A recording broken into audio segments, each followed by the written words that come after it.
बिस्मिल्लाहिर्रहमानिर्रहीम। अस्सलाम वालेकुम दोस्तों, उम्मीद करता हूँ आप सब खैरियत से होंगे। मैं आपका दोस्त अब्दुल बासित और आप मेरा YouTube channel Kashif Suzuki centre देख रहे हैं। तो जी, नए आने वाले दोस्त सबसे पहले तो मेरे चैनल को सब्सक्राइब करें और वीडियो को लाइक करें ताकि मेरी मज़ीद आने वाली वीडियो अब तक पहुँच सके। शुक्रिया। तो जी दोस्तों, आज का जो हमारा टॉपिक है, आज का हमारा टॉपिक है सुजुकी GR150 की ट्यूनिंग। जी, आज मैं आपको इसी कंप्लीट ट्यूनिंग के मुतालिक बताऊँगा कि इस बाइक की ट्यूनिंग में क्या क्या चीज़ें आती हैं। ये बेसिक बाइक जो है तकरीबन 15,000 किलोमीटर चल चुकी हुई है। तो इनकी ये बाइक जो है 80 किलोमीटर से इसकी जो टॉप स्पीड है 80 तक है सिर्फ। तो आज मैं आपको इसके कंप्लीट ट्यूनिंग दिखाऊंगा, इसका एयर फिल्टर चेक करवाऊंगा, इसके टेम्पर चेक करवाऊंगा और आपको सारी चीज़ों की तफसील से ज़रा बताऊँगा कि इसको कैसे चेक किया जाता है। तो सब आप इसका जो है ये टापा खोल लें, क्योंकि इस गाड़ी का जो एयर फिल्टर है इसके इस टापे के पीछे होता है। तो इसकी चाबी की मदद से आप इसके टापे का बहुत ही आसान तरीका है खोलने का कि आप चाबी का लॉक खोल लें और ये देख रहे हैं दोस्तों, ये अब हमारा टापा जो है वो खुल चुका है। तो आप एक 4 मुंह वाले पेचकस की मदद से सबसे पहले इसका ये फ़िल्टर खोल लें। इस गाड़ी के टेपर के लिए जो ना कंप्लीट चेकअप के लिए इसके टैंकी, इसकी सीट और टैंकी भी उतारनी पड़ती है। तो जी दोस्तों, अब इसके टोटल 6 पेज होते हैं, ये हमने जो खोल लिए हैं। तो अब जी दोस्तों, इसके पीछे हमारा एयर फिल्टर होता है। नॉर्मली इन गाड़ियों में जो है जो कह लेंगे जो 80 से ऊपर जाके मिसिंग होती है, इसका एयर फिल्टर का बहुत ज़्यादा रोल होता है।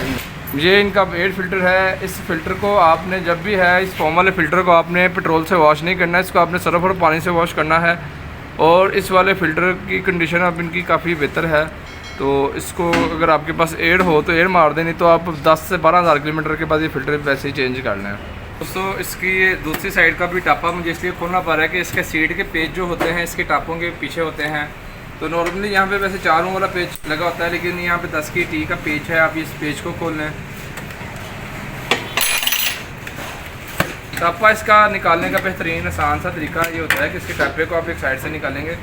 इस गाड़ी में जो है बेसिक ड्राई बैटरी आती है, तो नॉर्मली जो है ना बैटरियों के पेचों को भी चेक करना पड़ता है। अब इसका ये पेज थोड़ा सा लूज़ है, तो इस पेज को भी आप चेक कर लें। जी दोस्तों, 8 नंबर की टी से आप इसके टर्मिनलों को चेक कर लें। ये अब इसका थोड़ा सा लूज़ था टर्मिनल, अब ये टाइट हमने कर दिया हुआ है। तो ये ड्राई बैटरियों में बस ये टर्मिनल ही इसके चेक करने पड़ते हैं। नॉर्मली इसमें बैटरी का पानी वगैरह नहीं चेक होता, इसके टर्मिनल ही चेक होते हैं। तो इसके बाद 12 नंबर की टी से मैं इसकी सीट खोलूँगा। एक पेज इसका इधर लगा था, एक पेज इसका दूसरे टापे की साइड पर लगा। तो इसकी सीट के पेज खुल चुके हैं। तो इसकी सीट को आप थोड़ा सा आगे करेंगे तो इसकी सीट जो है वो आपकी बाहर आ जाएगी। ये देख रहे हैं दोस्तों, ये सीट का बेसिक ये लॉक है जो इसके इधर लगता है। तो इसकी सीट को भी अब हम साइड पे कर देंगे और 10 नंबर की टी से हम इसके टैंकी को खोल लेंगे। तो जी दोस्तों, इसके टैंकी के पेज हमने खोल लिए हैं। ये इसका एक ये फ्यूल गेज का ग्रिप होता है, ये उतार लें और इसका पेट्रोल पाइप उतार लें, तो इस तरीके से आपकी जो टैंकी उतर जाएगी। दोस्तों, इसकी जो है टैंकी हमने उतार ली है। नॉर्मली ट्यूनिंग में मैं गाड़ियों की टैंकी नहीं खोलता, लेकिन इसकी टैंकी खोलने का मकसद सिर्फ ये था कि इसके टेपर अच्छे तरीके से चेक हो जाएँ। बाइक में ये मसला है कि 80 से ऊपर नहीं जाते। तो इसके 17 नंबर की चाबी से हम इसके टेपर खोल देंगे।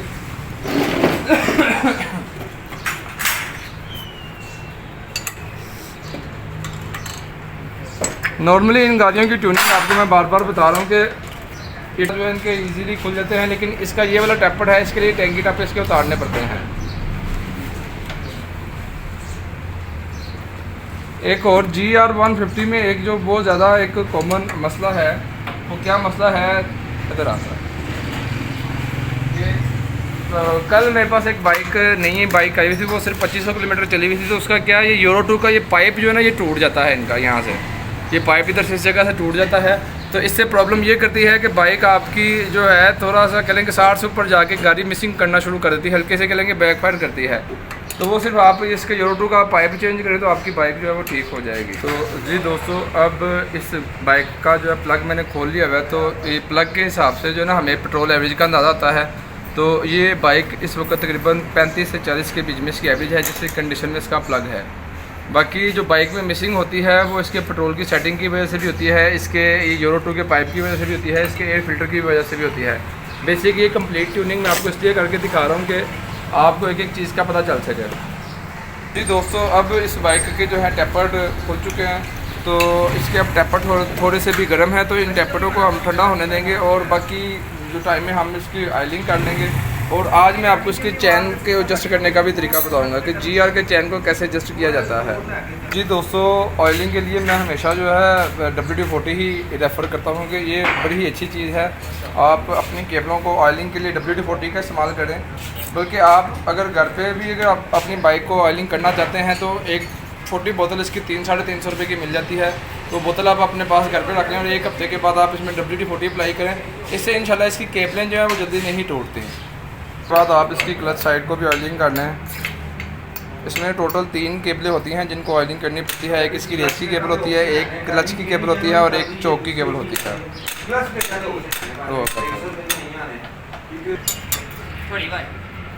तो जी दोस्तों, इसके चैन को एडजस्ट करने के लिए आपके पास 19 नंबर की चाबी का होना ज़रूरी है। इसके चैन की सेटिंग आज मैं आपको बताऊंगा। अक्सर औकात जो है ना GR में चैन की बहुत ज़्यादा प्रॉब्लम रहती है। तो 19 की चाबी से आप इसको ये इधर से लूज़ कर लें और इसके चैन कवर का रबड़ उतार के देख लें कि आपका चैन कितना लूज़ है। तो ये चैन इस वक्त इनका थोड़ा सा लूज़ है।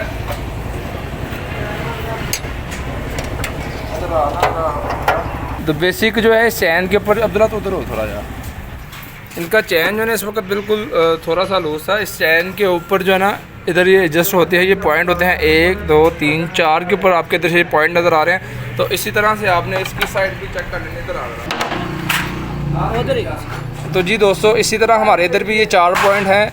आप अपने चैन की एडजस्ट को चेक कर लें कि दोनों तरफ से बराबर है। तो इसके चैन को हम जो है यहाँ पर रख के टाइट कर देंगे। आप इसके ये व्हील को घुमा के ब्रेक दबा के आप इसके एक्सल को टाइट कर लें।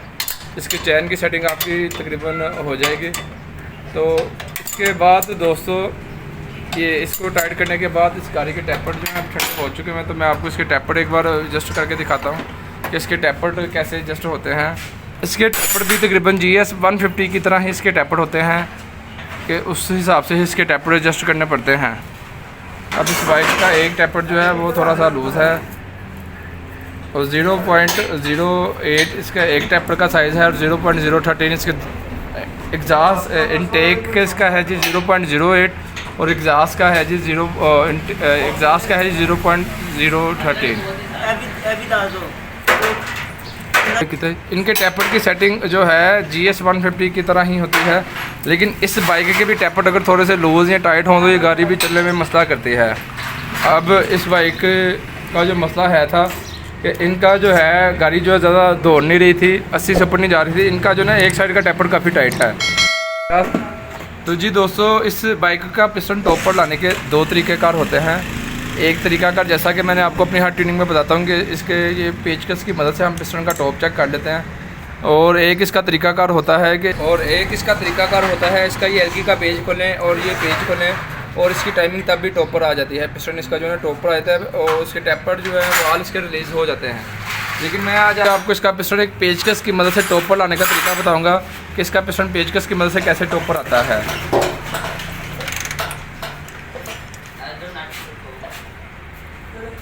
तो जी दोस्तों, आप ये एक चीज़ नोट कीजिएगा कि मैं अगर ये जब किक को नीचे करता हूँ तो इसका ये वाल जब ऊपर आ जाएगा, इसका मतलब कि इसके वाल जो हैं दोनों रिलीज़ हो जाएंगे। ये देखें, वाल इसका नीचे चला गया थोड़ा। अब ये इसका वाल ये रिलीज़ हो गया थोड़ा। तो अब मैंने पेचकस की मदद से चेक कर लिया तो पेचकस अब मेरा ज़्यादा अंदर नहीं जा रहा है, थोड़ा पेच अंदर जा रहा है पेचकस। तो इसका मतलब है कि इसके वाल जो हैं वो रिलीज़ हो चुके हुए हैं। तो जी दोस्तों, इसके बाद एक फिलर गेज की मदद से हम इसके ये वालों की क्लीननेस चेक कर लेंगे। ये देख लें 0. तो जी दोस्तों, इसके टैपर अब जो है थोड़े से टाइट हैं। तो इसको लूज़ करने के लिए आपके पास 10-11 का पन्ना और ये सीधे वाला पेचकस होना ज़रूरी है। 10 नंबर पन्ने की मदद से आप इसके टैपर को थोड़ा सा लूज़ कर लें और सीधे मुँह वाले पेचकस की मदद से आप इसको हल्का सा लूज़ कर लें। आप अपनी बाइक के हिसाब से टैपर कीजिएगा। बाज़ दफ़ा इनके टैपर हमें एडजस्ट नहीं करने पड़ते हैं।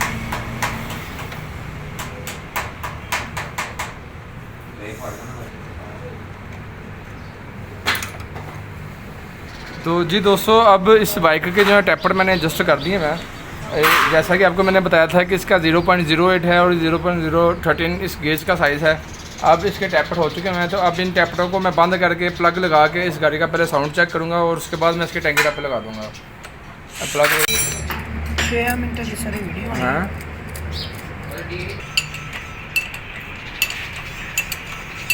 तो जी दोस्तों, अब इस बाइक के हमने टैपर कर दिए हैं, तो इसको एक बार हम स्टार्ट करेंगे। अब्दुल्ला क्लच पड़ देना।